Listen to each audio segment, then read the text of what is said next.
नमस्कार। आकाशवाणी से प्रस्तुत है समाचार प्रभात।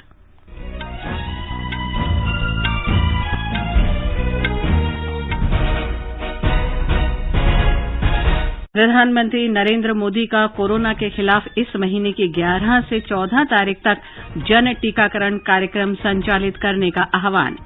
राज्यों से संक्रमण जांच, मरीजों का पता लगाने और उनका इलाज करने तथा कोविड उपयुक्त व्यवहार पर ध्यान केंद्रित करने का आग्रह किया। स्वास्थ्य मंत्री डॉक्टर हर्षवर्धन ने देश में कोविड टीकों की कमी के दावों को खारिज किया।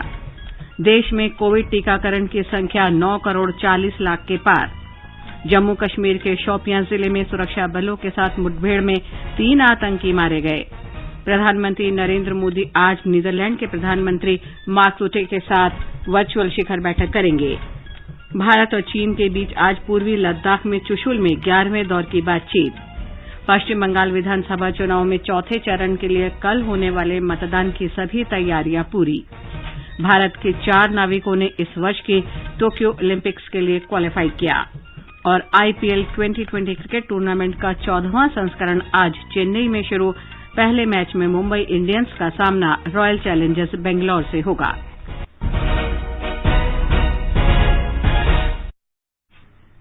समाचार प्रभात में देवेंद्र त्रिपाठी के साथ मैं लवलीन निगम। कोविड मरीजों की संख्या फिर से बढ़ रही है। श्रोताओं से अपील है कि कोई भी कोताही न बरतें, सुरक्षा के सभी उपायों का पालन करें और 45 वर्ष से अधिक आयु के सभी लोग निसंकोच टीका लगवाएं। सुरक्षित रहें और 3 आसान उपायों का पालन करें। मास्क पहनें, 2 गज दूरी है जरूरी, सुरक्षित दूरी बनाए रखें, हाथ और मुंह साफ रखें। और अब समाचार विस्तार से। प्रधानमंत्री नरेंद्र मोदी ने इस महीने की 11 से 14 तारीख तक व्यापक जन टीकाकरण कार्यक्रम संचालित करने और इसे उत्सव के रूप में मनाने का आह्वान किया है। 11 अप्रैल को महात्मा ज्योतिबा फुले की जयंती और 14 अप्रैल को बाबा साहेब डॉक्टर आम्बेडकर की जयंती है। 11 अप्रैल ज्योतिबा फुले जी की जन्म जयंती है और 14 अप्रैल बाबा साहब आम्बेडकर जी की जन्म जयंती। क्या हम 11 अप्रैल से 14 अप्रैल पूरे अपने राज्य में टीका उत्सव मना सकते हैं? एक पूरा वातावरण क्रिएट कर सकते हैं टीका उत्सव का। एक विशेष अभियान चलाकर हम ज्यादा से ज्यादा एलिजिबल लोगों को वैक्सीनेट करें, 0 वेस्टेज तय करें। हम 3-4 दिन जो है टीका उत्सव में 0 वेस्टेज हो, वो भी हमारी वैक्सीनेशन कैपेसिटी को बढ़ा देगा। श्री मोदी ने युवाओं से आगे आने और वरिष्ठ नागरिकों और अन्य लोगों की मदद करने की अपील की जिन्हें कोविड टीकाकरण के लिए सहायता की आवश्यकता है। शहरों में एक बहुत बड़ा वर्ग है जो गरीब है, बुजुर्ग है, झुग्गी झोपड़ी में रहता है, उन तक ये बातें पहुंचाएं, उनको हम वैक्सीनेशन के लिए ले जाएं। ये हमारे वॉलेंटियर्स को, सिविल सोसाइटी को, हमारे नौजवानों को हमारी सरकारें मोबिलाइज करें और उन्हें प्राथमिकता के आधार पर हम वैक्सीन लगवाना अगर हमारा प्रयास रहेगा तो हमें एक पुण्य का काम का संतोष मिलेगा और हमें उनकी चिंता जरूर करनी चाहिए। वैक्सीनेशन के साथ साथ हमें ये भी ध्यान रखना है कि वैक्सीन लगवाने के बाद भी लापरवाही न बरतें। राज्यों के मुख्यमंत्रियों के साथ कल शाम कोविड की स्थिति पर वीडियो कॉन्फ्रेंसिंग से बातचीत करते हुए श्री मोदी ने संक्रमण के बढ़ते मामलों को प्रभावी ढंग से नियंत्रित करने के लिए छोटे नियंत्रण क्षेत्र बनाने की आवश्यकता पर जोर दिया। उन्होंने राज्यों से युद्ध स्तर पर अपने प्रयास तेज करने का आग्रह किया। श्री मोदी ने कहा कि महाराष्ट्र, छत्तीसगढ़, पंजाब, मध्य प्रदेश, गुजरात और अन्य राज्यों ने संक्रमण की पहली लहर के शिखर को पार कर लिया है और कुछ अन्य राज्य भी तेजी से इसकी ओर बढ़ रहे हैं। उन्होंने कहा कि ये सभी के लिए चिंताजनक और गंभीर विषय है। उन्होंने कहा कि देश कोरोना संक्रमण की पहली लहर का शिखर काल पहले ही पार कर चुका है और इस बार संक्रमण दर पहली लहर से तेज है। श्री मोदी ने इस बात पर निराशा व्यक्त की कि कुछ राज्यों में लोग पिछली बार की तुलना में लापरवाह हो गए हैं और प्रशासन भी सुस्त लग रहा है। प्रधानमंत्री ने कहा कि एक चुनौतीपूर्ण स्थिति फिर से उभर रही है। उन्होंने राज्यों से संक्रमण जांच, संक्रमितों का पता लगाने और उनका इलाज करने, कोविड उपयुक्त व्यवहार और कोविड प्रबंधन पर ध्यान केंद्रित करने का आग्रह किया। कंटेनमेंट जोन्स में टेस्टिंग पर हमें बहुत बल है। जिस कंटेनमेंट जोन तय करें उसमें एक भी व्यक्ति टेस्टिंग के बिना रहना नहीं चाहिए। आप देखिए आपको परिणाम फटाफट मिलना शुरू हो जाएगा। साथियों, जहां तक ट्रैकिंग का प्रश्न है, प्रशासनिक स्तर पर हर इन्फेक्शन के हर कॉन्टैक्ट को ट्रैक करना, ट्रेस करना और कंटेन करना, इनमें बहुत तेजी की जरूरत है। 72 आवर्स में कम से कम 30 कॉन्टैक्ट ट्रेसिंग से हमारा टारगेट कम नहीं होना चाहिए। प्रधानमंत्री ने राज्यों से कोविड जांच पर जोर देने की अपील की और इसमें आरटी-पीसीआर जांच का 70% लक्ष्य निर्धारित करने को कहा। उन्होंने कहा कि चाहे संक्रमण के मामले अधिक आएं, लेकिन जांच अधिक से अधिक होनी चाहिए। हमारी टारगेट 70% आरटी-पीसीआर टेस्ट करने का है। कुछ जगह से मेरे पास खबर आई है, मैंने वेरीफाई नहीं किया है, कि कुछ लोग जो आरटी-पीसीआर टेस्ट कर रहे हैं उसमें जो सैंपल लेते हैं उसमें बहुत लेथार्जी, ऐसे ही मुंह के आगे ही से सैंपल ले लेते हैं। ऐसा है, बहुत गहरे जाकर के सैंपल लिए बिना रियल रिजल्ट मिलता ही नहीं है। अगर आपने ऊपर ऊपर से ले लिया मुंह में थोड़ा सा डाल करके, तो जो रिजल्ट आएगा वो तो नेगेटिव ही आने वाला है। और इसलिए जब तक सुई को अंदर डाल करके सैंपल नहीं लेते हैं, जिन राज्यों में ये हो रहा है इसको रोकने के लिए कोशिश कीजिए। भले पॉजिटिव केस बढ़े, चिंता मत कीजिए, लेकिन पॉजिटिव केस होगा तो ट्रीटमेंट होगा। श्री मोदी ने कहा कि जांच के लिए नमूनों का संग्रह बहुत महत्वपूर्ण है और उचित प्रशासनिक माध्यम से जांच हो सकती है। उन्होंने कहा कि चुनौतियों के बावजूद हमारे पास पहले से बेहतर अनुभव, संसाधन और कोविड टीके हैं। श्री मोदी ने कहा कि सरकारों को यह सुनिश्चित करना होगा कि संक्रमितों के संपर्क का सख्ती से पता लगाया जाए और सब लोग स्वास्थ्य मंत्रालय से जारी मानक प्रक्रियाओं का पालन करें। उन्होंने कहा कि जन भागीदारी के साथ ही हमारे परिश्रमी डॉक्टर और स्वास्थ्य कर्मचारियों ने स्थिति को संभालने में बहुत मदद की है और अब भी इसमें जुटे हुए हैं। श्री मोदी ने कहा कि हमें एक बार फिर मास्क पहनने का महत्व और कोविड सुरक्षा नियमों के पालन के बारे में जागरूकता बढ़ाने की आवश्यकता है। हमें लोगों को ये बार बार बताना होगा कि वैक्सीन लगने के बाद भी मास्क वगैरह जो प्रोटोकॉल्स है उसका पालन और अनिवार्य। इंडिविजुअल लेवल पर लोगों में मास्क और सावधानी को लेकर जो लापरवाही आई है उसके लिए फिर से जागरूकता जरूरी है। जागरूकता के इस अभियान में हमें एक बार फिर समाज के प्रभावी व्यक्तियों, सामाजिक संगठनों, सेलिब्रिटीज, ओपिनियन मेकर अपने साथ जोड़ना होगा। कोविड संक्रमण के मामलों में तेजी से वृद्धि के मद्देनजर ये बैठक आयोजित की गई थी। बैठक में श्री मोदी ने टीकाकरण अभियान की भी चर्चा की। स्वास्थ्य और परिवार कल्याण मंत्री डॉक्टर हर्षवर्धन ने देश में कोविड टीकों की कमी के दावों को खारिज कर दिया है।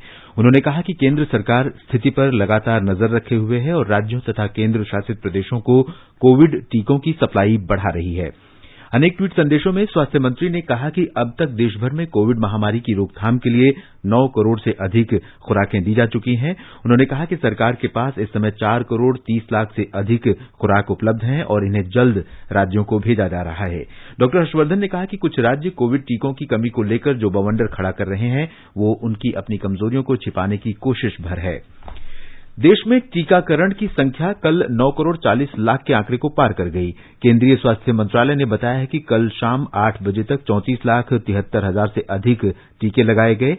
अब तक 30,81,000 से अधिक लोगों को वैक्सीन की पहली और 3,91,000 से अधिक व्यक्तियों को दूसरी डोज दी जा चुकी है। उत्तर प्रदेश में कोरोना के बढ़ते मामलों को देखते हुए 17 अप्रैल तक रात 10 बजे से सुबह 5 बजे तक 4 शहरों में नाइट कर्फ्यू लगाया गया है। लखनऊ, कानपुर, वाराणसी के बाद प्रयागराज में भी आज से अगले कुछ दिन के लिए नाइट कर्फ्यू लागू हो जाएगा। कर्फ्यू के दौरान आवश्यक वस्तुओं और चिकित्सा सेवाओं को छूट रहेगी। कोचिंग संस्थानों सहित सभी सरकारी निजी शिक्षण संस्थानों को 17 अप्रैल तक खोलने की अनुमति नहीं होगी। प्रायोगिक सहित सभी परीक्षाएं निर्धारित कार्यक्रम के अनुसार आयोजित होंगी। छत्तीसगढ़ में लगातार कोविड मामलों की संख्या बढ़ रही है। राज्य में कल 10,000 से अधिक कोविड के नए रोगियों का पता चला। इसके साथ ही छत्तीसगढ़ में संक्रमित लोगों की संख्या 4 लाख से अधिक हो गई है। हमारे संवाददाता ने बताया है कि कोरोना की मौजूदा स्थिति को देखते हुए रायपुर जिले में आज शाम से पूर्णबंदी लागू कर दी गई है। छत्तीसगढ़ के रायपुर जिले में आज शाम 6 बजे से संपूर्ण लॉकडाउन लगा दिया जाएगा। यह लॉकडाउन 19 अप्रैल सुबह 6 बजे तक रहेगा। इस दौरान पेट्रोल पंप, दवा दुकानें और रसोई गैस एजेंसियों को छोड़कर अन्य किसी भी व्यापारिक प्रतिष्ठान को खोलने की अनुमति नहीं रहेगी। लॉकडाउन के दौरान शासकीय और निजी कार्यालयों के साथ ही बैंक भी बंद रहेंगे। जिले की सीमाओं को 10 दिनों के लिए सील कर दिया जाएगा। लोगों को जरूरी सामान की उपलब्धता सुनिश्चित हो सके, साथ ही व्यापारी कालाबाजारी न कर सकें, इसके लिए जिला प्रशासन ने 9 टीमों का गठन किया है। कोरोना संक्रमण को देखते हुए छत्तीसगढ़ के राजनांदगांव और बेमेतरा जिले में भी कल से संपूर्ण लॉकडाउन लगाया जा रहा है। इस बीच छत्तीसगढ़ में कोरोना टीकाकरण अभियान भी जोर शोर से जारी है। अब तक प्रदेश में 35 लाख से अधिक लोगों को कोविड वैक्सीन की डोज दी जा चुकी है। विकल्प शुक्ला, आकाशवाणी समाचार, रायपुर। उत्तराखंड में कोविड मामले तेजी से बढ़ रहे हैं। भारतीय प्रौद्योगिकी संस्थान IIT रुड़की में 89 छात्रों को कोविड संक्रमित होने के बाद 5 छात्रावासों को सील कर दिया गया है। अन्य छात्रावासों में रह रहे छात्रों को भी आइसोलेशन में रखा गया है। वन अनुसंधान संस्थान देहरादून के 14 प्रशिक्षु अधिकारियों के कोरोना संक्रमित पाए जाने के बाद संस्थान को 10 दिन के लिए आम जनता के लिए बंद कर दिया गया है। मध्य प्रदेश में सभी शहरों में आज शाम 6 बजे से सोमवार सुबह 6 बजे तक लॉकडाउन रहेगा। मुख्यमंत्री शिवराज सिंह चौहान ने कहा है कि देश में कोविड संक्रमितों की संख्या लगातार बढ़ रही है। उन्होंने कहा कि रोगी के उपचार और कोरोना संक्रमण पर रोक लगाने के लिए कई अन्य उपाय भी किए जा रहे हैं। ब्यौरा हमारी संवाददाता से। प्रदेश सरकार कोविड मरीजों के लिए निजी अस्पतालों में भी मुफ्त इलाज की व्यवस्था कर रही है। पीपल्स हॉस्पिटल और जेके अस्पताल भोपाल में व्यवस्था की गई है। दवाओं, ऑक्सीजन की कमी न हो, इसके लिए पुख्ता इंतजाम किए जा रहे हैं। भिलाई इस्पात संयंत्र से ऑक्सीजन की आपूर्ति शुरू हो गई है। इस बीच राज्य में गुरुवार को 4,324 नए कोविड मामले सामने आए हैं। वहीं 27 रोगियों की संक्रमण से मृत्यु हुई है, जबकि 2,296 रोगी संक्रमण से स्वस्थ हुए हैं। पूजा पिवर्धन, आकाशवाणी समाचार, भोपाल। जम्मू कश्मीर सरकार ने कोविड संक्रमण को रोकने के लिए आज से 8 जिलों के शहरी इलाकों में रात 10 बजे से सुबह 6 बजे तक रात्रि कर्फ्यू लगाने का फैसला किया है। ये जिले हैं जम्मू, उधमपुर, कठुआ, श्रीनगर, बारामूला, बड़गाम, अनंतनाग और कुपवाड़ा। उपराज्यपाल मनोज सिन्हा ने कल शाम ट्वीट में ये जानकारी दी। कर्फ्यू इन जिलों के शहरी स्थानीय निकायों की नगर निगम सीमा में लागू रहेगा। कर्नाटक के मुख्यमंत्री बीएस येदियुरप्पा ने बेंगलुरु, मैसूरू, मंगलुरु, कलबुर्गी, बीदर, तुमकुर और उडुपी में इस महीने की 10 तारीख से 20 तारीख तक रात्रिकालीन कर्फ्यू लगाने की घोषणा की है। इन सभी शहरों में कोविड के मामले बढ़ रहे हैं। मीडिया कर्मियों को वीडियो कॉन्फ्रेंस से संबोधित करते हुए मुख्यमंत्री ने कहा कि रात 10 बजे से सुबह 5 बजे तक केवल आवश्यक सेवाओं की ही अनुमति होगी। मेलों तथा धार्मिक और सामाजिक आयोजनों पर रोक जारी रहेगी। श्री येदियुरप्पा ने बताया कि चिन्हित जिलों में संक्रमण की जांच और टीकाकरण का काम तेज किया जाएगा। उन्होंने बताया कि सरकारी और निजी क्षेत्र के 6,000 टीकाकरण केंद्र प्रतिदिन काम कर रहे हैं और अब तक 45 वर्ष से अधिक आयु के 53 लाख से अधिक लोगों का टीका लगाया जा चुका है। उन्होंने बताया कि औसत रूप से 1,20,000 लोगों को प्रतिदिन कोविड की जांच की जा रही है। प्रधानमंत्री के साथ हुई वीडियो कॉन्फ्रेंस बैठक के दौरान मुख्यमंत्री ने ऑक्सीजन जनरेटर खरीदने के लिए पीएम केयर्स कोष से अनुदान की मांग की। राज्य के स्वास्थ्य मंत्री डॉक्टर के सुधाकर ने बताया कि राज्य में कोविड टीकों की कोई कमी नहीं है। महाराष्ट्र में कल कोरोना संक्रमण के 56,286 नए रोगियों का पता चला। इसके साथ ही राज्य में अब तक संक्रमित हुए लोगों की संख्या बढ़कर 32,29,547 हो गई है। राज्य में संक्रमण से मुक्त होने की दर 82.05% है। गुजरात में पिछले 24 घंटों में रिकॉर्ड 4,021 नए मामलों का पता लगा। राज्य के स्वास्थ्य विभाग के अनुसार कल 2,197 रोगियों को उपचार के बाद अस्पतालों से छुट्टी दी गई। राज्य सरकार ने कोविड अस्पतालों, कोविड स्वास्थ्य केंद्रों और कोविड नियंत्रण केंद्रों में 12,000 से अधिक अतिरिक्त बिस्तर उपलब्ध कराए हैं। गुजरात में संक्रमण के सबसे अधिक 951 नए मामले कल अहमदाबाद में दर्ज हुए, जबकि सूरत में 723 मामले सामने आए। राज्य में अब तक कुल 3,07,346 मरीज कोविड-19 से ठीक हो चुके हैं। गुजरात में इस वक्त सक्रिय मामलों की संख्या 20,473 है, जिसमें से 182 मरीजों को वेंटिलेटर पर रखा गया है। राज्य में कोविड-19 से कल 35 मरीजों की मृत्यु हुई। इसके साथ ही राज्य में कोविड-19 से जान गंवाने वाले मरीजों की संख्या बढ़कर 4,655 हो चुकी है। इस बीच गुजरात में अब तक कुल 83,32,840 लोगों को कोविड-19 के खिलाफ टीके लगाए जा चुके हैं, जिसमें से 2,71,550 टीके कल एक ही दिन में लगाए गए। अहमदाबाद नगर निगम द्वारा कल 35 नए क्षेत्रों को माइक्रो कंटेनमेंट क्षेत्र में शामिल किया गया है। योगेश पंड्या, आकाशवाणी समाचार, अहमदाबाद।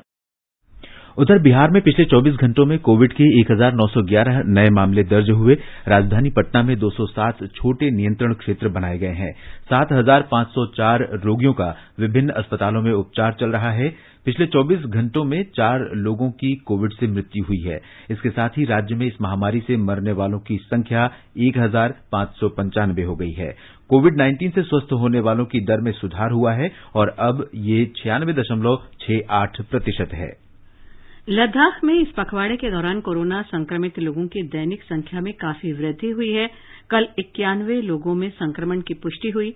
505 लोगों का अस्पताल में इलाज चल रहा है। केंद्र शासित प्रदेश में नमूनों की जांच में तेजी लाई जा रही है। इस समय 3 प्रयोगशाला में केवल कोविड की ही जांच की जा रही है। पिछले 24 घंटे में 1,741 नमूने लिए गए, जिनमें से 352 नमूनों के जांच परिणाम अभी तक नहीं आए हैं। जम्मू कश्मीर के शोपियां जिले में सुरक्षा बलों के साथ मुठभेड़ में 3 आतंकवादी मारे गए। ताजा समाचार मिलने तक गोलीबारी जारी थी। मुठभेड़ कल उस समय शुरू हुई जब सेना, जम्मू कश्मीर पुलिस और सीआरपीएफ के जवानों ने इलाके में आतंकवादियों की मौजूदगी के बारे में विशेष जानकारी मिलने पर शोपियां में जन मोहल्ला इलाके को घेर लिया। 2-3 आतंकवादी एक मकान में फंसे हुए हैं। इन आतंकवादियों में एक आतंकी गुट अलकायदा से जुड़े अंसार गजावत उल हिंद का शीर्ष कमांडर है। मुठभेड़ में 4 जवान भी घायल हुए हैं। पुलिस महानिरीक्षक विजय कुमार और general officer in commanding Victor Force घटनास्थल पर पहुंच गए हैं और कार्रवाई की निगरानी कर रहे हैं। केंद्रीय गृहमंत्री अमित शाह ने कल केंद्रीय रिजर्व पुलिस बल के कोबरा यूनिट के जवान राकेश्वर सिंह मन्हास से फोन पर बात की। नक्सलियों ने जवान राकेश्वर सिंह को कल मुक्त कर दिया था। छत्तीसगढ़ के बीजापुर में नक्सलियों ने इस महीने की 3 तारीख को जवान का अपहरण कर लिया था। श्री शाह ने राकेश्वर सिंह के परिजनों से भी बात की। प्रधानमंत्री नरेंद्र मोदी आज नीदरलैंड के प्रधानमंत्री मार्क रूटे के साथ वर्चुअल शिखर बैठक करेंगे। बैठक के दौरान दोनों नेता आपसी हित के सहयोग पर बातचीत करेंगे और संबंधों को मजबूती प्रदान करने के नए तरीकों पर चर्चा करेंगे।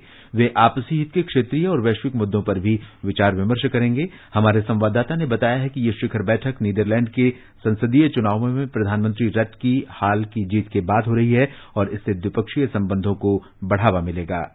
भारत और नीदरलैंड के बीच सौहार्दपूर्ण और मैत्रीपूर्ण संबंध है, जिसका आधार है लोकतंत्र, स्वतंत्रता और कानून से चलने वाला शासन। नीदरलैंड यूरोप का एक ऐसा देश है जहां भारतीय प्रवासियों की संख्या सबसे अधिक है। दोनों देश कई क्षेत्रों में आपसी सहयोग करते हैं, जिसमें जल प्रबंधन, कृषि और खाद्य प्रसंस्करण, स्वास्थ्य देखभाल, स्मार्ट शहर और शहरी यातायात, विज्ञान और अंतरिक्ष शामिल हैं। वहीं आर्थिक सहयोग की बात करें तो भारत में निवेश करने की दृष्टि से नीदरलैंड तीसरा सबसे बड़ा निवेशक देश है। मौजूदा समय में भारत में नीदरलैंड की 200 से अधिक कंपनियां कार्य कर रही हैं और लगभग इतनी ही भारतीय कंपनियां नीदरलैंड में अपनी सेवाएं दे रही हैं। दीपेंद्र कुमार, आकाशवाणी समाचार, दिल्ली। ये समाचार आकाशवाणी से प्रसारित किए जा रहे हैं। समाचार प्रभात में आपका फिर स्वागत है। आगे बढ़ने से पहले एक नजर मुख्य समाचारों पर। प्रधानमंत्री नरेंद्र मोदी का कोरोना के खिलाफ इस महीने की 11 से 14 तारीख तक जन टीकाकरण कार्यक्रम संचालित करने का आह्वान। राज्यों से संक्रमण, जांच, मरीजों का पता लगाने और उनका इलाज करने तथा कोविड उपयुक्त व्यवहार पर ध्यान केंद्रित करने का आग्रह। स्वास्थ्य मंत्री डॉक्टर हर्षवर्धन ने देश में कोविड टीकों की कमी के दावों को खारिज किया। देश में कोविड टीकाकरण की संख्या 9 करोड़ 40 लाख के पार पहुंची। जम्मू कश्मीर के शोपियां जिले में सुरक्षा बलों के साथ मुठभेड़ में 3 आतंकवादी मारे गए हैं। प्रधानमंत्री नरेंद्र मोदी आज नीदरलैंड के प्रधानमंत्री मार्क रूटे के साथ वर्चुअल शिखर बैठक करेंगे। भारत और चीन के बीच आज पूर्वी लद्दाख में चुशुल में 11वें दौर की बातचीत होगी। पश्चिम बंगाल विधानसभा चुनाव में चौथे चरण के लिए कल होने वाले मतदान की सभी तैयारियां पूरी। भारत के 4 नाविकों ने इस वर्ष के टोक्यो ओलंपिक के लिए क्वालीफाई किया और आईपीएल 2020 क्रिकेट टूर्नामेंट का 14वां संस्करण आज चेन्नई में शुरू होगा। पहले मैच में मुंबई इंडियंस का सामना रॉयल चैलेंजर्स बेंगलोर से होगा। भारत और चीन के बीच आज पूर्वी लद्दाख में चुशुल में 11वें दौर की बातचीत होगी। दोनों देशों के कोर कमांडर इस क्षेत्र में शेष विवादास्पद स्थानों से सेना हटाने के बारे में बातचीत करेंगे। पूर्वी लद्दाख क्षेत्र में लगभग 1 वर्ष तक के गतिरोध के बाद कोर कमांडरों की 11वीं बैठक आज सुबह भारतीय क्षेत्र में चुशूल में हो रही है। भारतीय प्रतिनिधिमंडल का नेतृत्व 14वीं कोर के GOC lieutenant general PGK Menon करेंगे, जबकि चीन की ओर से दक्षिण सिंजियांग के मिलिट्री कमांडर मेजर जनरल लिu लिन PLA प्रतिनिधिमंडल के प्रमुख होंगे। पिछले वर्ष गर्मियों में व्यापक हिंसा के बाद संचालनगत तैयारी और शांति तथा स्थिरता बहाल करने के लिए विभिन्न स्तरों पर वार्ताओं की बदौलत क्षेत्र में बेहतर परिणाम देखे गए। आज कोर कमांडर स्तर की वार्ता में संघर्ष से संबंधित अन्य स्थानों पर ध्यान केंद्रित किया जाएगा, जिनमें लद्दाख के गोगरा, हॉट स्प्रिंग्स और देवसांग मैदान शामिल हैं। 10 दौर की वार्ताओं के बाद पैंगोंग सो के दक्षिणी किनारे और फिंगर क्षेत्र से सेनाएं हटाने का काम सुचारू रूप से पूरा कर लिया गया है, परंतु पैंगोंग फिंगर क्षेत्र और LAC की भारतीय धारणा के अनुसार अन्य गतिरोध बिंदुओं के बारे में आज की बातचीत में विचार किए जाने की संभावना है। कल चीन ने कहा कि पूर्वी लद्दाख से सेना हटाए जाने के बारे में भारत के साथ बातचीत में कोई विलंब नहीं किया जाएगा, परंतु पूर्वी लद्दाख में वास्तविक नियंत्रण रेखा की धारणा हमेशा चुनौतीपूर्ण रही है। लेह से रमेश चंद्र की रिपोर्ट के साथ समाचार कक्ष से अलका सिंह। पश्चिम बंगाल में चौथे चरण के चुनाव में उत्तरी बंगाल के कूच बिहार और अलीपुरद्वार जिलों में स्वतंत्र, निष्पक्ष और सुरक्षित मतदान की तैयारियां पूरी कर ली गई हैं। अलीपुरद्वार जिले में विधानसभा की 5 और कूच बिहार जिले में 9 सीटें हैं। सरकारी सूत्रों ने आकाशवाणी संवाददाता को बताया कि मतदान कल सुबह 7 बजे शुरू होगा और शाम 6:30 बजे तक चलेगा। कूच बिहार जिले में 70 उम्मीदवार चुनाव मैदान में हैं। दूसरी तरफ अलीपुरद्वार जिले में 12,44,000 से अधिक मतदाता 3 महिलाओं सहित 42 उम्मीदवारों के राजनीतिक भाग्य का फैसला करेंगे। ब्यौरा हमारे संवाददाता से।